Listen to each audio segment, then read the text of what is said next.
السلام عليكم ورحمة الله وبركاته. وعليكم السلام.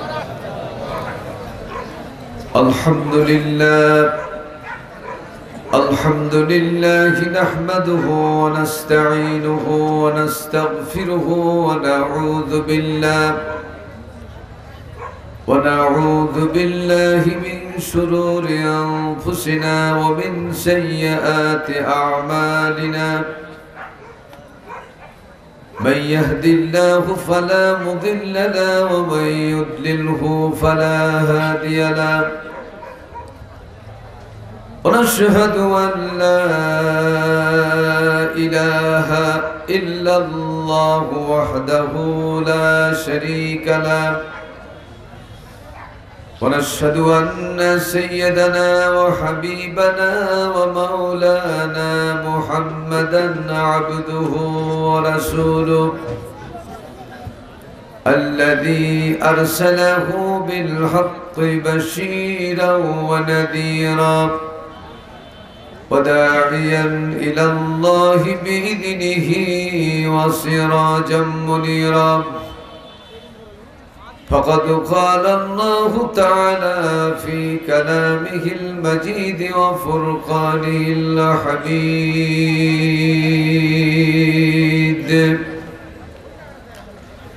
জবান খুলে মেহেরবানি করে যারা পারবেন সূরা আল আহজাব থেকে 21 নম্বর আয়াত, একটি মাত্র আয়াত আমার সাথে তেলাওয়াত করুন। সম্ভব না হলে কমপক্ষে আউযু বিল্লাহ বিসমিল্লাহ পর্যন্ত সবাই পড়ুন। أعوذ بالله من الشيطان الرجيم. بسم الله الرحمن الرحيم. لقد كان لكم في رسول الله أسوة حسنة لمن كان يرجو الله واليوم الآخر وذكر الله كثيرا. إن الله وملائكته يصلون على النبي يا أيها الذين آمنوا صلوا عليه وسلموا تسليما. اللهم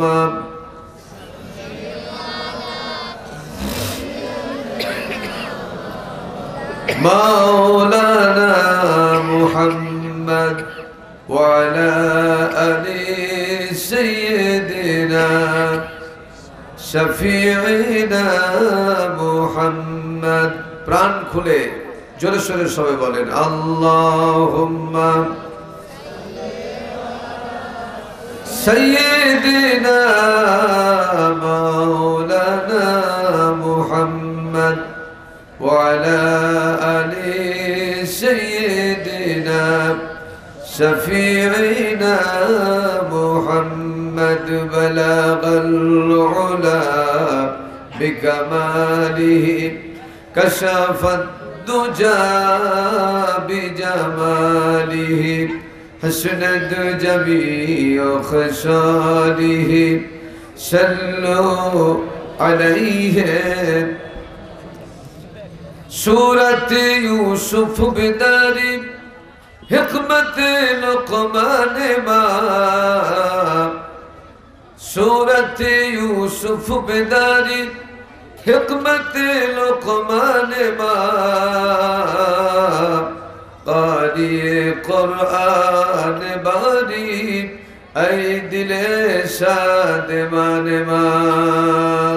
बलगल उला بكماله كشف الدجى بجماله حسنت جميع خصاله. صلوا عليه وآله اللهم آمين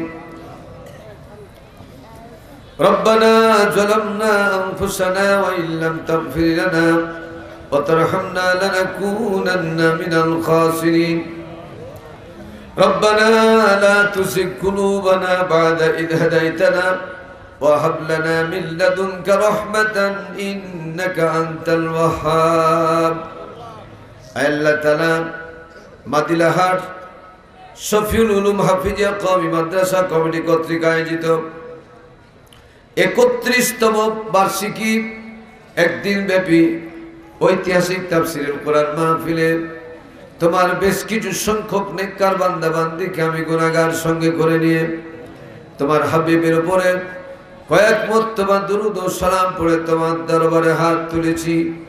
মেহেরবানি করে দুরূদ ও সালাম টুকুন সোনার মদিনায় নবী পাকের রওজা মুবারকে পৌঁছিয়ে দাও।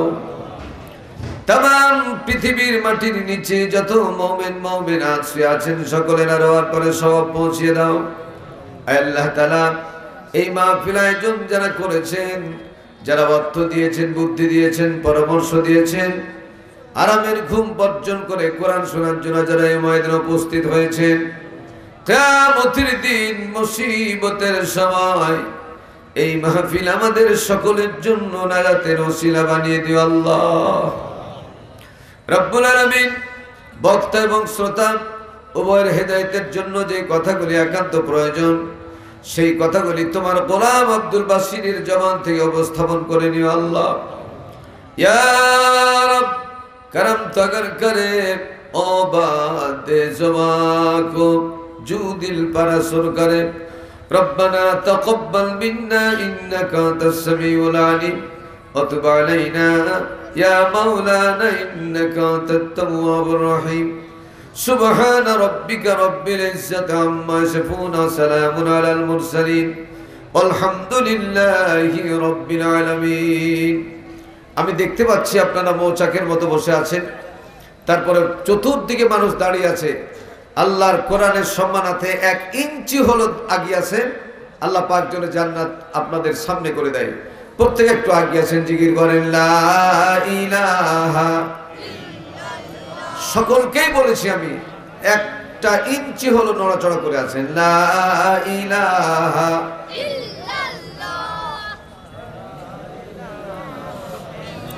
সুবহানাল্লাহ ওয়ালহামদুলিল্লাহ লা ইলাহা ইল্লাল্লাহ জোরে সুবহানাল্লাহ লা ইলাহা ইল্লাল্লাহ আকাশের মালিক যে আল্লাহ জোরে আকাশের মালিক যে আল্লাহ বলুন জমিনের মালিক সে আল্লাহ লা ইলাহা ইল্লাল্লাহ জোরে জোরে লা ইলাহা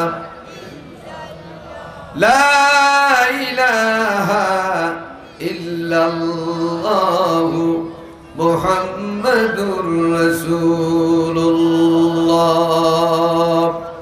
মোহব্বতে জোরে সোরে বলেন সাল্লাল্লাহু আলাইহি ওয়াসাল্লাম।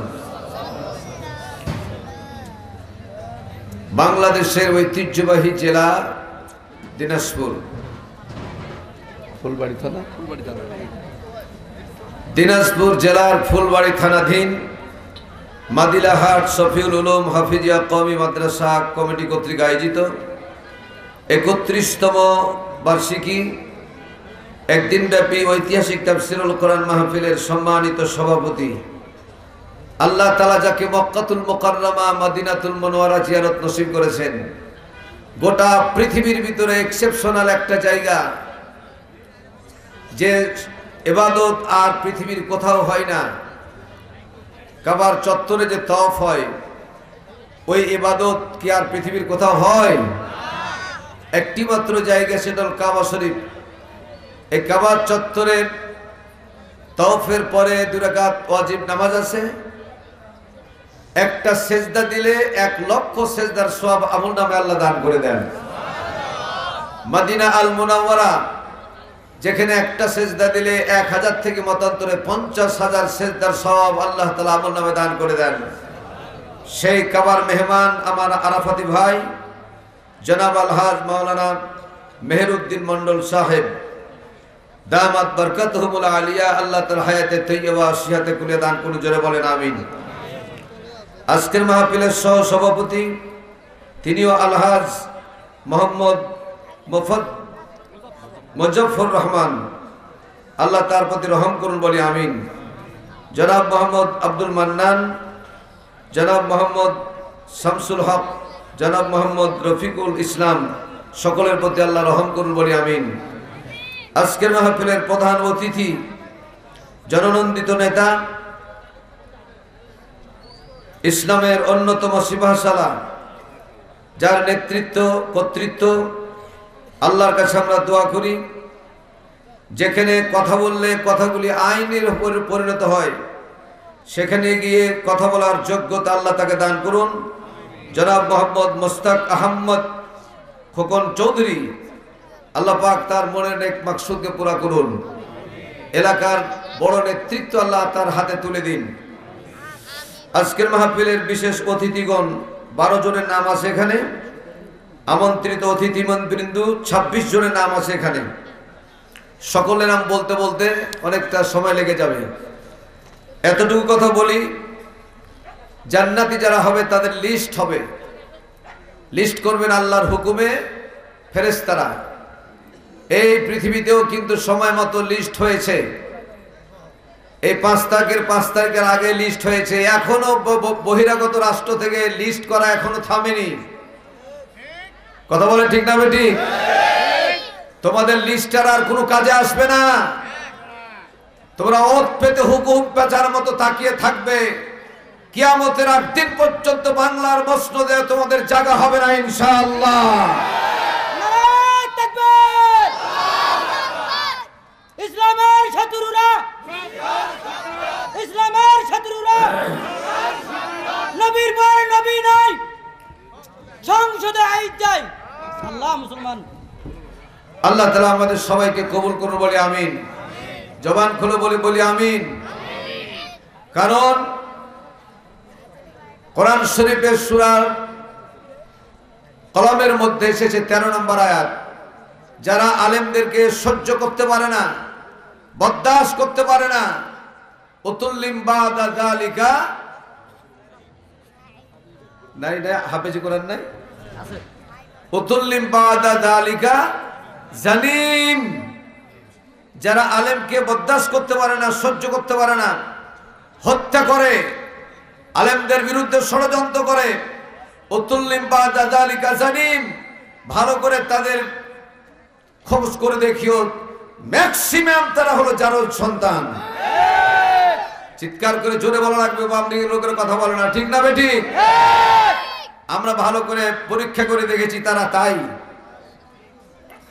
আরে জারজ সন্তানের সাথে যারা থেকেছে কর্মী হিসাবে, এরাও কিন্তু ক্ষমা পাবে না। কারণ আবুল আহাব এক হাত দিয়ে রাসূলকে পাথর নিক্ষেপ করেছিল, কিন্তু আল্লাহ পাক কোরআনে ঘোষণা করেছেন এক হাত ধ্বংস। এই ছেলেরা, তাব্বাত ইয়াদা আবি লাহাব ওয়া তাব, আবুল আহাবের কয় হাত ধ্বংস হোক? কয় হাত? কথা বলেন সবাই, কয় হাত? তো এক হাত দিয়ে পাথর মেরেছিল, আর এক হাত কেন? এই হাত দিয়া দৌড়ালে যেমন শক্তি সঞ্চয় করে, খুঁটি ধরে কোনো কিছু ধরে সহযোগিতা নেই, সহযোগিতা নিয়ে এই হাতে শক্তি সঞ্চয় করে তাকে সাহায্য করেছিল। এই কারণে তার 2 হাত ধ্বংস হোক। যারা এই আলেম ওলামাকে, ভালো মানুষগুলাকে যারা নির্যাতন করেছে, অত্যাচার করেছে, জুলুম করেছে, আর যারা বসে থেকে সহযোগিতা করেছে, আজ পর্যন্ত করে যাচ্ছে, আল্লাহ পাক তাদের ধ্বংস করুক, ধ্বংস করুক এবং ধ্বংস হবে ইনশাআল্লাহ।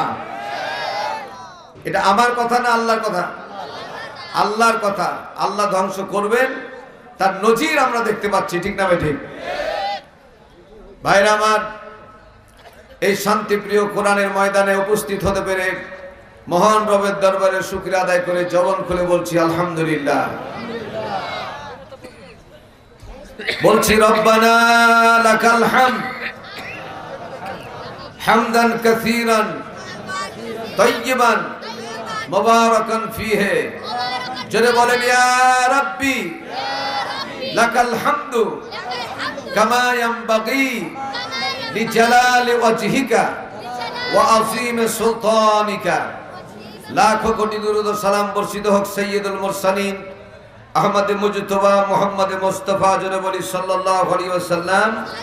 আবার বলি সাল্লাল্লাহু আলাইহি ওয়াসাল্লাম। এতক্ষণ পর্যন্ত আমরা বিভিন্ন আলেম ওলামার জবান থেকে অত্যন্ত গুরুত্বপূর্ণ কথা শুনেছি। বিশেষ করে আল্লামা শামসুল আলম দামাত বারকাতুহুম তার জবান থেকে অত্যন্ত গুরুত্বপূর্ণ কথা এবং আমরা দোয়া মোনাজাত করেছি। আল্লাহ উস্তাদের হায়াতে তৈয়বা সিহাতে কুলিয়া দান করুন। জোরে বলেন আমিন। কোরআন দিয়ে যারা কথা বলে তারা সত্য কথা বলে, মান ক্বালা বিহি সাদাকা। আর কোরআন দিয়ে যারা বিচার ফাইসালা করে তারাই কেবলমাত্র সঠিক বিচার ফাইসালা করে। ঠিক না ঠিক? এতদিন পর্যন্ত কোরআন দিয়ে বিচার করা লোকগুলাকে তারা জেলের মধ্যে ভরে রেখেছিল। কাউকে হত্যা করেছে আর কাউকে জেলের মধ্যে ভরে রেখেছিল। কথা বলেন ঠিক না ঠিক? আমার ভাইরা, এখন তা আল্লাহ পাক অনেক সময় অনেক ক্ষেত্রে বলি আমরা অমুক দলের ছেলেরা, অমুক দলের লোকেরা, যুবকেরা, ছাত্ররা ইত্যাদি ইত্যাদি, কারো দ্বারা কখনো কোনো কাজ করা সম্ভব হতো না। আল্লাহ পাক ছাড় দেন কিন্তু ছেড়ে দেন না। এই কুলাঙ্গার নেত্রী 48 ঘন্টা সময় চেয়েছিল, আল্লাহ পাক এই বাংলার প্রশ্নদে 48 মিনিট তাকে রাখে নাই। রান্না করা ভাত খেতে দেয় নাই। আল্লাহ পাক বেইজ্জত করে তাকে দেশ ত্যাগ করতে বাধ্য করেছেন। জোরে বলুন ঠিক কিনা? আর একটা বার জোরে বলেন ঠিক কিনা? আল্লাহর জমিনে ইতিহাস সাক্ষী, নীরব ইতিহাস। যুগে যুগে নমরুদরা, ফেরাউনরা যারা যেভাবে অত্যাচার জুলুম নিপীড়ন করেছে, তাদেরকে যেভাবে সাহিস্তা করেছেন, ইমিডিয়েটলি একই নিয়মে আল্লাহ পাক এই জালেমকে সাহায্য করে দেশ ছাড়া করে দিয়েছেন। ঠিক না ঠিক? পৃথিবীর ইতিহাসে একসাথে বাংলাদেশের পৃথিবীর ইতিহাসে একসাথে 300 এমপি সহ 350 এমপি সহ প্রধানমন্ত্রী দেশ ত্যাগ করবে, এটা পৃথিবীতে আর নাই। এটা যেমন সত্য, পৃথিবীর ইতিহাসে স্বৈরাচার দেশ ত্যাগ করার পরে আর ফিরেছে, এটাও নজির পৃথিবীর ভিতরে আর নাই।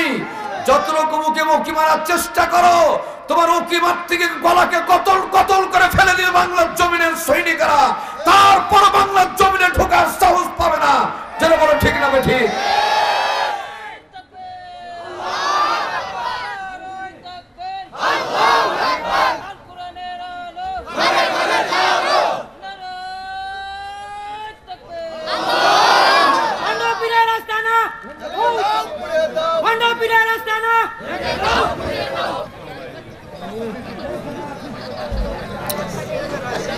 সাইজ মতো স্লোগান দিতে হবে, বেসাইজ স্লোগান দেওয়া হবে না। স্লোগান দিতে হবে সেই রকম, আর না হলে না দেওয়াই ভালো। চুপ করে থাকো, কথা শোনো। আমি আপনাদের সামনে আল্লাহ তাআলার কালাম সূরা আহজাব থেকে 21 নম্বর আয়াত তেলাওয়াত করেছি। আল্লাহ পাক যদি আমাকে তৌফিক দেন, এই বিষয়বস্তুর উপরে কিছু কথা বলবো ইনশাআল্লাহ, বেমাশিয়াতিল্লাহ, বেফাদলিল্লাহ, বেইজনিল্লাহ। সুবহানাকা লা ইলমা লানা ইল্লা মা আল্লামতানা আলাইহি তাওয়াক্কালতু ওয়া ইলাইহি উনীব। জোরে বলে আমিন। আপনারা অত্যন্ত কষ্ট করে বসে আছেন, তবে একটু ধৈর্য ধরুন। কষ্টের রেজাল্ট পাবেন, কষ্টের ফল ভালো হয়। যেটা কষ্ট করে অর্জিত হয়, এই সম্পদটা খুব মায়া ভরা হয়। যেমন মিসকাতুল মাসাবি বাবে কিতাবুস সালাহ অধ্যায়ে 2274, 75, 76 নম্বর হাদিস, ভালো করে আলেম ওলামা মিলাবেন। রাসূল বলেছেন 5 ওয়াক্ত নামাজের ভিতরে 2 ওয়াক্ত নামাজের সওয়াব বেশি। একটা হচ্ছে সলাতুল ইশা আর একটা হচ্ছে সলাতুল ফজর। এক নাম্বারটা কি? সবাই কথা বলেন, আলেম ওলামা সাহায্য করেন একটু। এক নাম্বার সলাতুল ইশা, আর একটা নাম্বার সলাতুল ফজর। দেখবেন আপনারা পরীক্ষা করে, নামাজি যারা যদি এশা নামাজ ছুটে যায়, জামাতে পড়তে পারলেন না, ছুটে গেল, এ রাত্রি যত গভীর হবে এশা নামাজটা আপনার জন্য তত হালকা হবে না ভারী হবে? কি হবে? ভারী হবে। এদিক থেকে জোরে বলেছে ভারী হবে, রাইট। আর অনেকে মুখ বুঝে আসে, কথা বলেনি, কারণ ও যদি নামাজই না পড়ে তো ভারী হালকা বুঝবে কেমনে? ঠিক না বেটি? আপনি বলুন আর না বলুন, আল্লাহ রাব্বুল আলামিন কোরআনুল কারীমের মধ্যে পরিষ্কার করে বর্ণনা করেছেন, ওয়া ইন্নাহা লাকাবীরাতুন ইল্লা আলাল খাশিঈন। ধন্যবাদ। এই ময়দানে আমি তৃতীয়বারের মতো এসেছি। কোরআন শোনার পরে ফাকরাউ মা তায়াসসারা মিনাল কোরআন, বুখারী শরীফ সূরাতুল বারি এর মধ্যে এসেছে, কোরআন শোনার পরে যুবকেরা পুরুষেরা জোরে করে বলবে আল্লাহু আকবার। কি বলবেন? লাভ কি? লাভ যেখানে আমরাও, লাভ নাই যেখানে আমরাও নাই। তাহলে লাভ আছে, কি লাভ এটা আমরা জানা দরকার আছে না নাই? এটা আমি তো বলেছি 2-3 বছর এখানে। আল্লাহর নবী বলেছেন,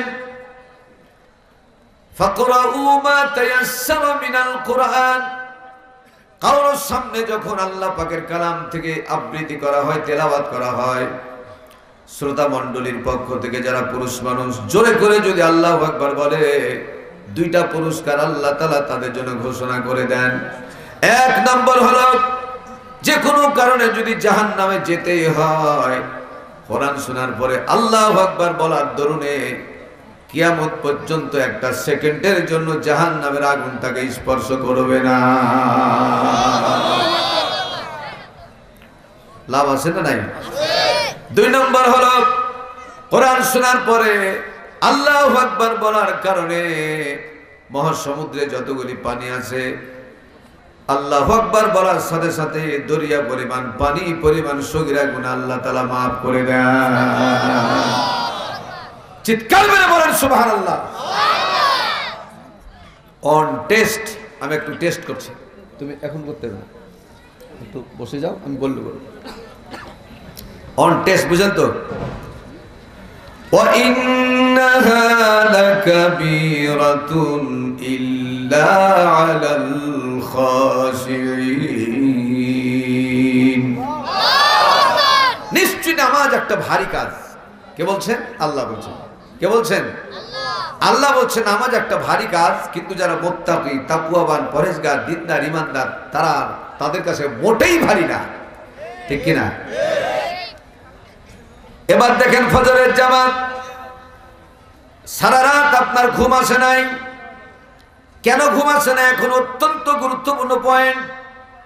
রাত 3টা পর্যন্ত সিনেমার হলে আপনি ছিলেন, আপনার মেয়েটা ছিল, আপনিও ছিলেন, আপনার স্ত্রীও ছিল। এমন নিকৃষ্ট সিনেমার হল দেখতেছিলেন যেটা কল্পনা করা যায় না, ভাষায় প্রকাশ করা যাবে না। রাসূল বলেছেন জেনা হলো 3 প্রকার। একটা হলো আল আইনুন বিল জেনা, চোখের জেনা। চোখে কোনো জিনিস দেখার পরে কুপ্রবৃত্তিতে যদি সাড়া দেয়, মনের মধ্যে খারাপ চিন্তা ভাবনা জাগে, রাসূল বললেন এটা হলো আল আইনুন বিল জেনা, চোখের জেনা। আজকে ইহুদির চক্রান্তে বাংলাদেশের বড় বড় সিনেমার হলগুলি সব ভেঙে গুড়িয়ে শেষ হয়ে গেছে।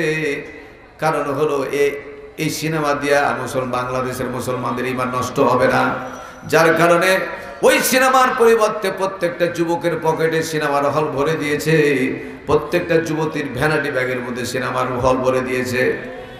রাত্রি জেগে জেগে 3টা পর্যন্ত এই সিনেমার হল দেখে, নিকৃষ্ট ছবিগুলা দেখে, খারাপ সিনেমা দেখে। কথা বলেন ঠিক কিনা?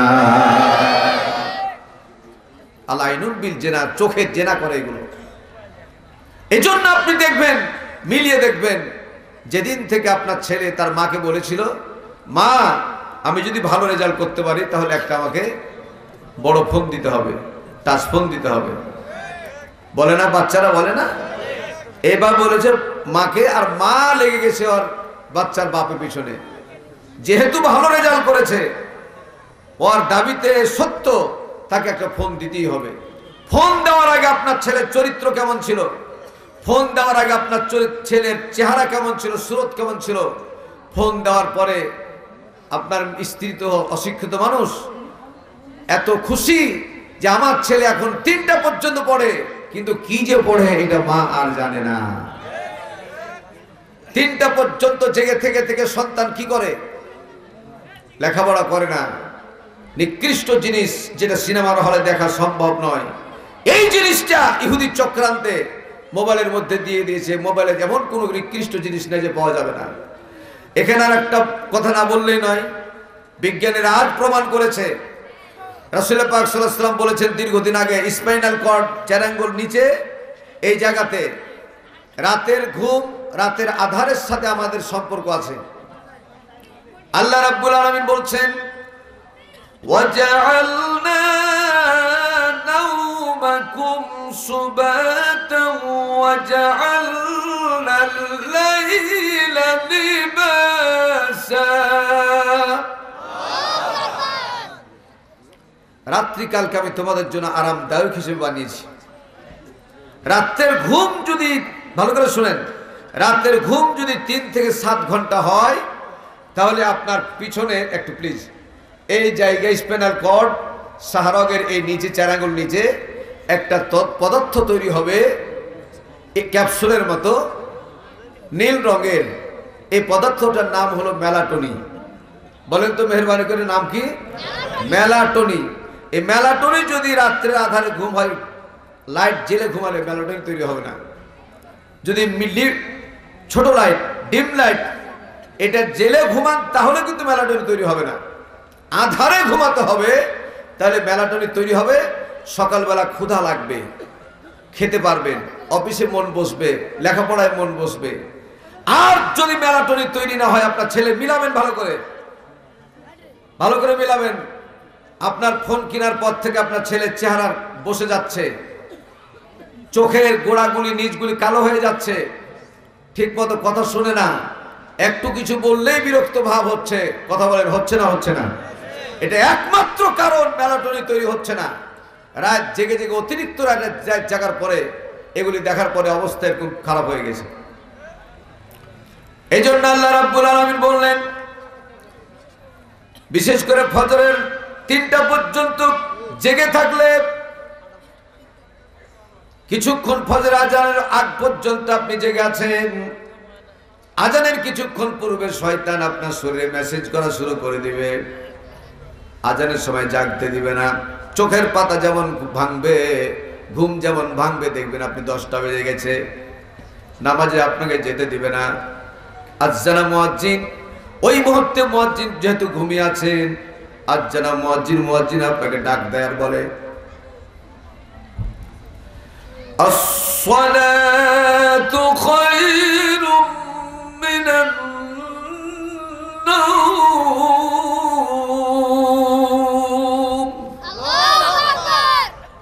যারা ঘুমাচ্ছ আর ঘুমায় না, ঘুমের চেয়ে নামাজ উত্তম, বা জামাত 5 ওয়াক্ত নামাজ শরীক যে ব্যক্তি হয়ে যাবে, কবরে যাওয়ার পরে পরে আল্লাহ তাআলা এমন একটা ঘুম দান করবেন, হযরত ইসরাফিল আলাইহিস সালাতু ওয়াস সালাম সিঙ্গারে ফুৎকার দেওয়া পর্যন্ত, অর্থাৎ কিয়ামত পর্যন্ত তোমার আর ঘুম ভাঙবে না। চিৎকার মেরে বলেন সুবহানাল্লাহ। আবার জোরে বলেন না সুবহানাল্লাহ। আল্লাহ আমাদের সকল বাচ্চাদেরকে তুমি পূর্ণ হেদায়েত দান করে দাও, আমাদের ছেলে মেয়েকে তুমি নামাজি বানিয়ে দাও, আল্লাহ তাআলা আমাদেরকেও হেদায়েত নসিব করে দাও। আর মোটেই কথা নয়, এবার আমরা মেহেরবানি করে যে আয়াতটা তেলাওয়াত করেছি, এর উপরে আমরা আলোচনা করব ইনশাআল্লাহ। পড়ুন সবাই, আউযু বিল্লাহি মিনাশ শাইতানির রাজীম, বিসমিল্লাহির রাহমানির রহিম। বিতাড়িত মাদ্দুদ শয়তান ওয়াসওয়াসা থেকে আল্লাহর কাছে পানা চেয়ে পরম করুণাময় আল্লাহ তাআলার নামে শুরু করছি। মগজে ভালো করে ঢুকিয়ে নেন। শয়তানের ওয়াসওয়াসা থেকে বাঁচাতে পারে কে? জোরে বলুন, আল্লাহ। শয়তান থেকে বাঁচার জন্য শয়তানকে যদি আপনি ককটেল মারেন, বোমা মারেন, শয়তান পালাবে? পালাবে না। ককটেল বোমা যেখানে, শয়তানও সেখানে। এজন্য যতগুলি ইবাদত আছে, যত ইবাদত আছে, নামাজ বলেন, হজ বলেন, যাকাত বলেন, জিহাদ বলেন, তাসবিহ তাহলিল বলেন, জিকির আজকার বলেন, কোন জায়গাতে আউযু বিল্লাহ বলাকে আল্লাহ ওয়াজিব করেন নাই। কেবলমাত্র বললেন ফাকরাউ মা তায়াসসারা মিনাল কোরআন। নবী হে, আপনি যখন কোরআনের থেকে আবৃত্তি করবেন ফাস্তাইজ বিল্লাহি মিনাশ শাইতানির রাজিম, এখানে আউযু বিল্লাহ বলাকে আপনার জন্য আমি ওয়াজিব করে দিলাম। জোরে বলেন সুবহানাল্লাহ। বিসমিল্লাহির রহমানির রহিম। প্রত্যেকটা ভালো কাজ শুরু করব কার নাম নিয়ে? জোরে বলেন কার নাম নিয়ে? খানা খাবেন কার নাম নিয়ে? বাড়ির থেকে বের হবেন কার নাম নিয়ে? আপনি রাতে ঘুমাবেন কার নাম নিয়ে? প্রত্যেকটা কাজের ভিতরে আমার আপনার জন্য আল্লাহ পাক আদর্শ নেতা বলে পাঠিয়েছেন। আল্লাহ পাক বললেন লাকাদ কানা লাকুম ফি রাসূলিল্লাহি উসওয়াতুন হাসানা লিমান কানা ইয়ারজুল্লাহা ওয়াল ইয়াওমাল আখিরা ওয়া যাকারাল্লাহা কাসীরা। তোমাদের জন্য রয়েছে মহত্তম আদর্শ নবী মুহাম্মদুর রাসূলুল্লাহ সাল্লাল্লাহু আলাইহি ওয়াসাল্লামের ভিতরে। চিৎকার করে বলেন ঠিক কি না?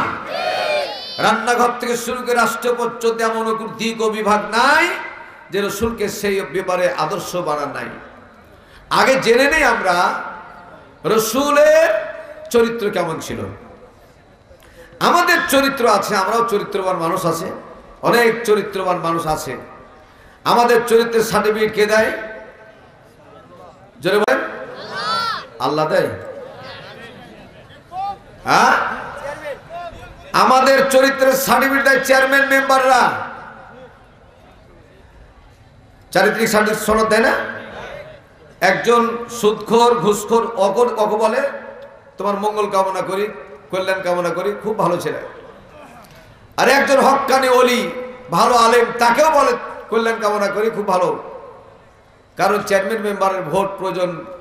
মদখোরও ভোট দিবে, তারিখেরও ভোট দিবে, জেনাখোরও ভোট দিবে, ভালো মানুষেরা তো দিবে। কিন্তু এখন একটা ভালো মানুষ বাছাই করার সময় এসেছে, আল্লাহ দিয়েছে। আলহামদুলিল্লাহ বলেন, জোরে বলেন আলহামদুলিল্লাহ। আপনি কেমন নেতা বানাবেন? দুনিয়ার সব বলেছে নেতা বানাবেন কাকে, কেমন নেতা, এটাকে আল্লাহ বলে নাই? কথা বলেন না, বলে নাই? আপনি যাকে তাকে নেতা বানাতে পারবেন না। আপনি একজন মদখোরকে যদি নেতা বানান, যত নেতা অন্যায় করবে সমস্ত গুনাহের ভাগীদারি আপনাকে হতে হবে। ঠিক না বেঠিক? এজন্য একজন মসজিদের ইমাম যদি আপনি বানান, পা থেকে মাথা পর্যন্ত কত পরীক্ষা করেন, কত প্রশ্ন করেন, এতটুকু ছোটখাটো অজুহাতে ওকে বলবেন আগামী জোহর থেকে তুমি আর আসবে না। বলে কি বলে না? সবচেয়ে সম্মানিত চাকরি হলো ইমাম, আর সবচেয়ে রিস্কের চাকরি হলো ইমাম, ছোট চাকরি হলো ইমাম। কারণ কি? আমাদের কাছে ইসলাম নাই। আমরা প্রত্যেক সম্পদের মতো ইসলাম পেয়েছি, যার কারণে ইসলামের মর্যাদা আমাদের কাছে নাই। একজন 500 লোকের 1000 2000 লোকের ইমামকে যদি এত বাছাই করা প্রয়োজন হয়, তাহলে 2 থেকে 3 লক্ষ ইমাম লোকের ইমাম যিনি হবেন, এমপি যিনি হবেন, তাকে পরীক্ষা করা দরকার আছে না নাই? কম না বেশি? কম না বেশি? সূরা আল ইমরান। কোন সূরা? জোরে বলতে হবে, কোন সূরা?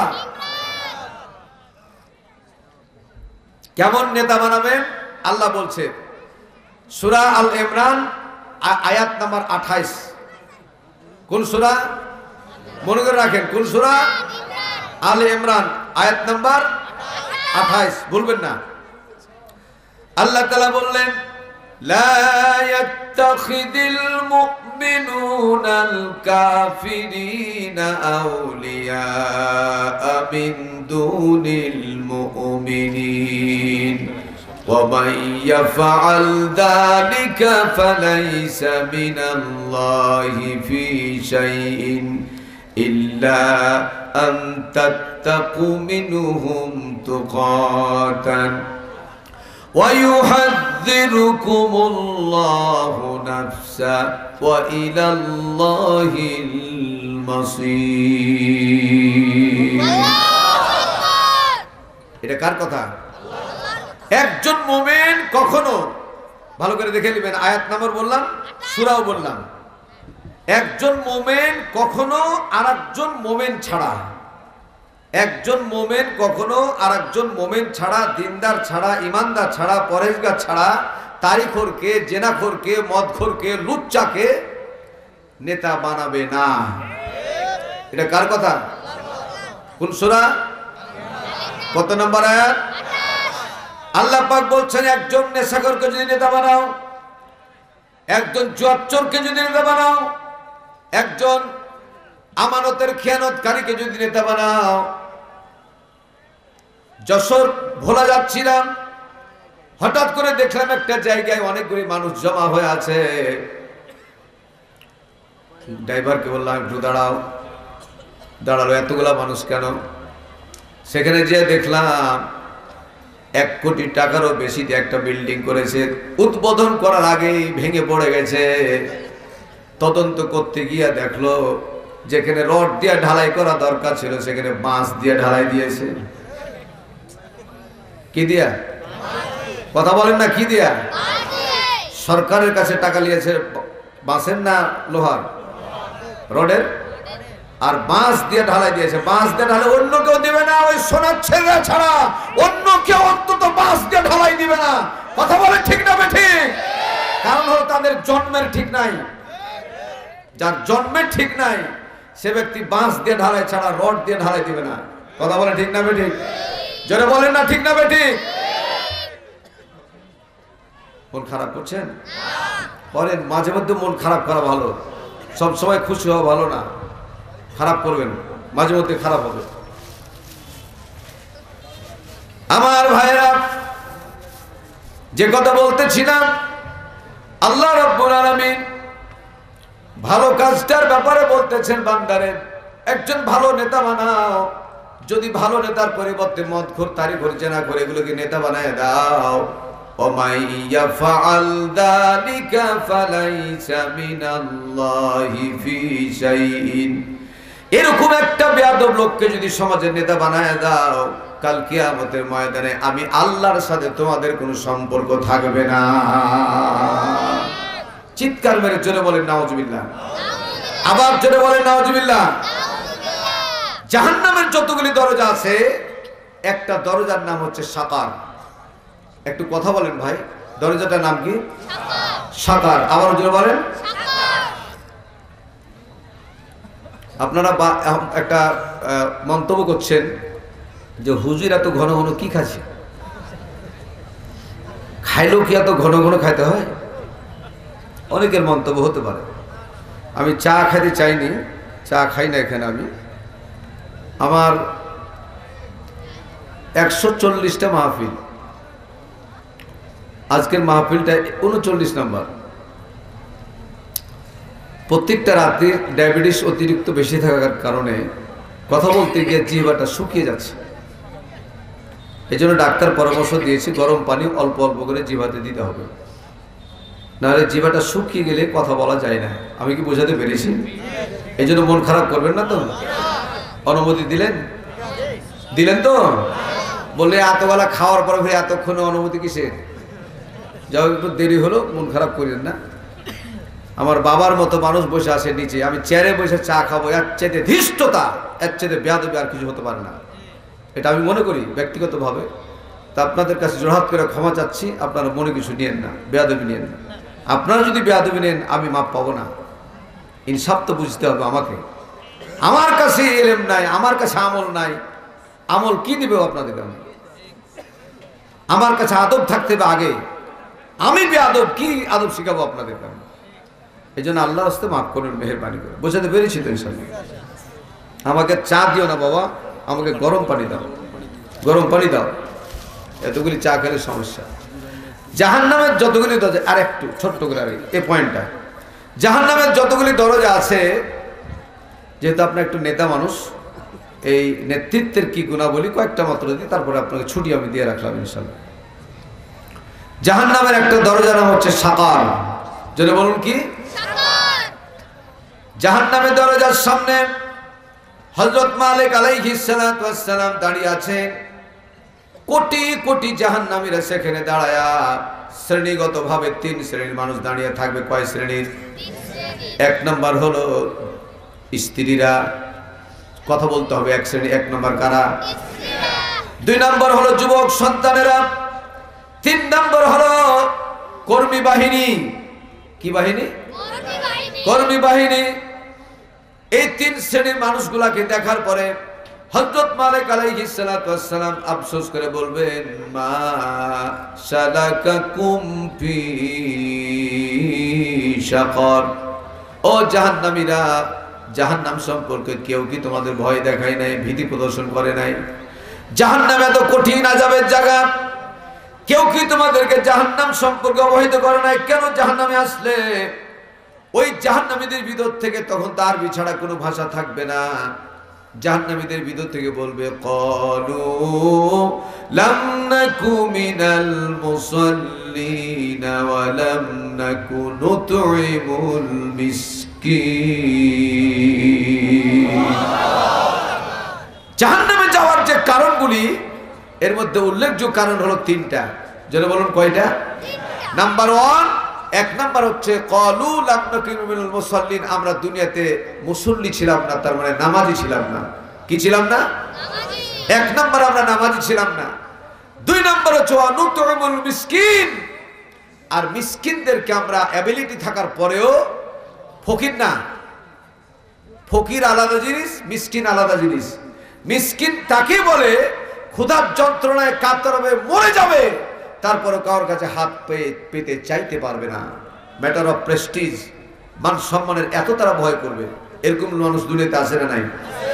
এই সোনার ছেলেরা এই যুগে, ওই কিছু গত বছরের আগের বছর হেডমাস্টার তার পরিবার নিয়ে খাদ্যভাবে গোটা পরিবারকে নিয়ে আত্মহত্যা করেছিল, তারপরও কারো কাছে চাইতে পারে নাই। তারাই হলো মিসকিন।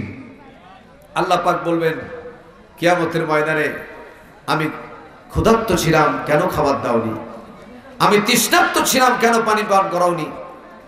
আমার পোশাক ছিল না। এই কথা বলছে কেন বাবারে? কথা বলছে কেন?